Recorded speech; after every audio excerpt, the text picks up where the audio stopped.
નમો અરિહંતાણમ નમો સિદ્ધાણમ નમો આયર્યાણમ નમો વૈઝાયાણમ નમો લોય સવ્યસહૂણમ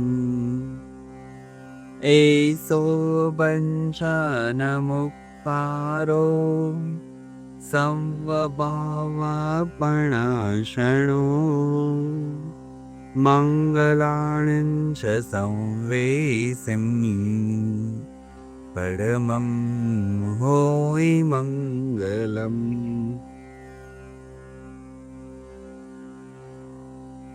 પુણ્યશાળીઓ, લોક વ્યવહારની અંદર એક પ્રસિદ્ધ શબ્દ છે અતિક્રમણ. અતિક્રમણ એટલે શું? પોતાની જેટલી સીમા છે એનાથી આગળ વધ્યા એને કહેવાય અતિક્રમણ. જગ્યા સંદર્ભે, જમીન જાયદાદ સંદર્ભે આ શબ્દ વિશેષ રૂપે લોક વ્યવહારની અંદર વપરાતો હોય. દાખલા તરીકે પોતાની જગ્યા છે, ખેતર છે, એની એક બાઉન્ડ્રી છે, પણ બાઉન્ડ્રી કરેલી નથી, અને પોતાની જે જગ્યા છે એનાથી થોડી જગ્યા એને આગળ વધારી દીધી, આગળની જગ્યા હતી એને પચાવી દીધી, આગળ વધ્યા પોતાની સીમાની અંદર, તો એને કહેવાય અતિક્રમણ. જૈન શાસનની અંદર એક સરસ મજાનો પારિભાષિક શબ્દ છે અને એ શબ્દનું નામ છે પ્રતિક્રમણ. પ્રતિક્રમણ એટલે જે સીમા હતી, બોર્ડર હતી, એને ઓળંગવાનું તો નથી પણ ઓળંગાઈ ગઈ તો હવે રિવર્સ જર્ની એટલે હવે પાછળ હટવાની જે પ્રક્રિયા છે એનું નામ છે પ્રતિક્રમણ.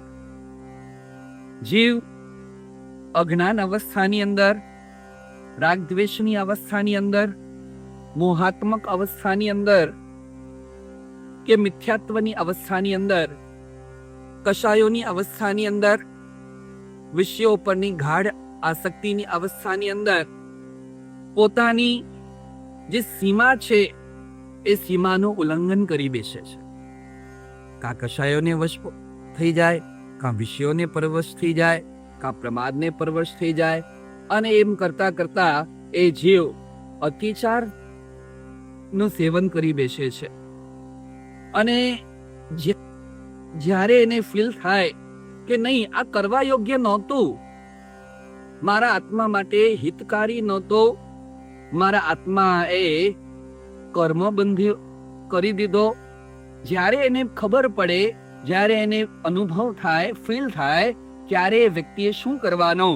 તો અનંતા તીર્થંકર પરમાત્માઓએ પ્રતિક્રમણ બતાવ્યું. પ્રતિક્રમણ એટલે શું? જેવો તમને ખબર પડે કે તમે તમારા આત્માની આ લિમિટને ક્રોસ કરી લીધી છે, અકાર્ય કરી લીધું છે, ચાહે મનથી થયું હોય, ચાહે વચનથી થયું હોય કે ચાહે કાયાથી થયું હોય, જ્યારે ખબર પડી, જેવી ખબર પડી એવી રીતે ઓન ધ સ્પોટ તુરંત શું કરવાનો? તરત પ્રતિક્રમણ કરવાનું. એટલે પાછા હટી જવાનું, પાછા હટી જવાનું, પાછા હટી જવાનું. પાછા હટવાનું એટલે સ્વભાવમાં સ્થિર થવાનો પ્રયત્ન કરવાનો. વિભાવ દશામાં જીવ ચાલ્યો ગયો, એ વિભાવ દશા એ પૂતગલ રમણતામાં ગયો, એ પૂતગલ રમણતામાંથી આત્મ રમણતામાં આવવાની પ્રોસેસ છે પ્રતિક્રમણ. વિભાવ દશામાંથી સ્વભાવ દશામાં આવવાની એક પ્રક્રિયા છે પ્રતિક્રમણ.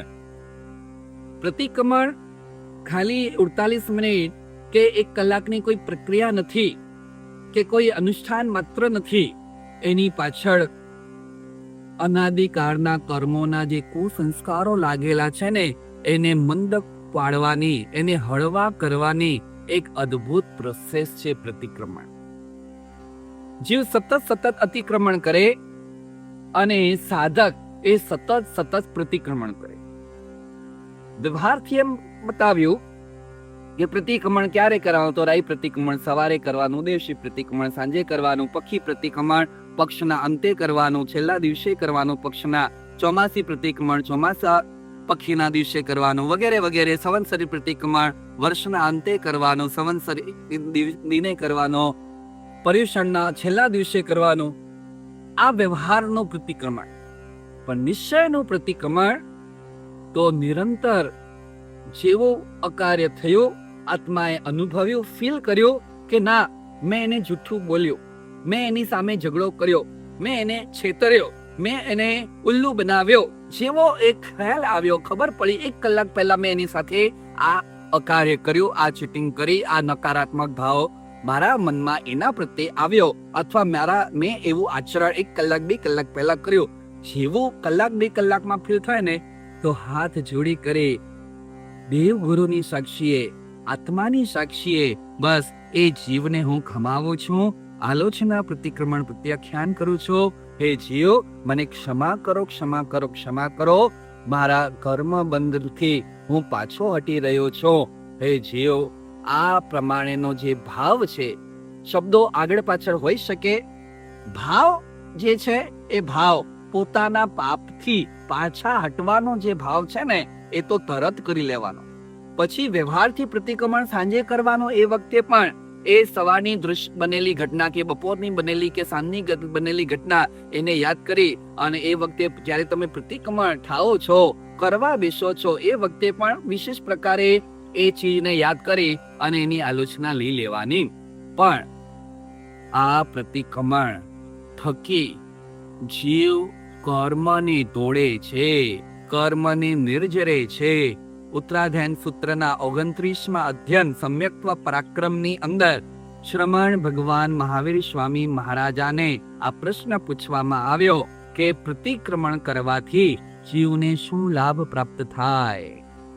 અને પરમાત્મા એવો સરસ મજાનો જવાબ આપે કે જીવ આ જે નિરંતર શુભ ની અંદર રહેવા માટે, અશુભથી દૂર થવા માટે, શુદ્ધમાં જવા માટે જે નિરંતર પ્રતિક્રમણ કરતો હોય, જેવો કષાયમાં ગયો પ્રતિક્રમણ કર્યો, જેવો વિષયોની આસક્તિમાં ગયો પ્રતિક્રમણ કર્યો, જેવો પ્રમાદાધીન બન્યો પ્રતિક્રમણ કર્યો, જેવો અકાર્યની અંદર ગયો પ્રતિક્રમણ કર્યો, જેવો મિથ્યા ભાવમાં ગયો, અરે પૂતગલ રમણતામાં ગયો, દેહ ભાવમાં ગયો, એ તરત જેવો ખ્યાલ આવે અને એટલે પ્રતિક્રમણ કરવાનો ચાલુ કરી દેવાનો, એટલે ક્ષમા યાચના કરવાની ચાલુ કરી દેવાની, સામેવાળા જીવના આત્મભાવને ખમાવવાના ચાલુ કરી દેવાના. પોતાના હૃદયની અંદર આ પ્રમાણનો ભાવ જો નિરંતર ચલતો રહે ને, તો પાપની તાકાત નથી, કર્મની તાકાત નથી, એ તમારા ઉપર હાવી થઈ શકે.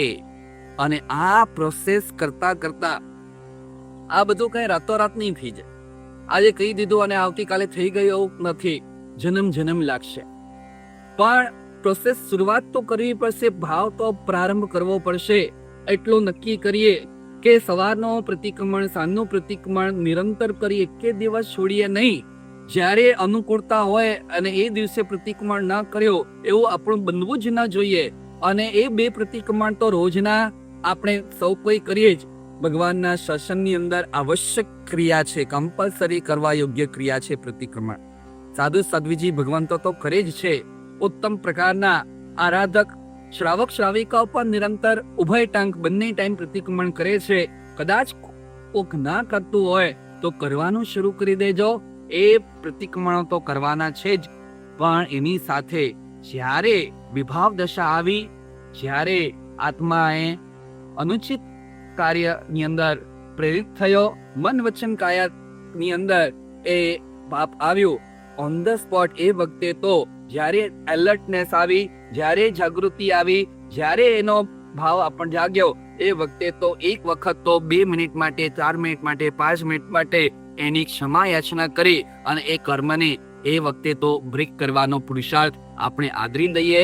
અને આ તીર્થંકરોનો માર્ગ છે, આ ભગવાનનો માર્ગ છે. પાપથી પાછા હટવાની પ્રક્રિયા એ આ પ્રતિક્રમણ છે. બસ નિરંતર મનના પાપોથી પાછા હટીએ, મન ઉપર વોચ રાખીએ, અને ક્યાં ક્યાં મારું મન ભટકી અને કર્મ બંધ કરી રહ્યો છે ત્યાંથી પાછા હટવાનો પ્રયત્ન આદરીએ. વાણીના પાપોથી પાછા હટવાનો પ્રયત્ન આદરીએ, કાયાના પાપોથી પાછા હટવાનો પ્રયત્ન આદરે. પ્રતિક્રમણને જીવનમાં ઉતારી ચરિતાર્થ કરી અને આપણે સૌ કોઈ પાપ મુક્ત બનીએ, દોષ મુક્ત બનીએ, વિભાવ મુક્ત બની અને આપણા આત્મરમણતાના મૂળ સ્વભાવમાં સ્થિર થઈ અને જલ્દીથી જલ્દી આપણે પરમ ગતિ મોક્ષ ગતિને પામીએ, એ જ મંગલ કામના શુભકામનાની સાથે સૌને આશીર્વાદ, ધર્મ લાભ.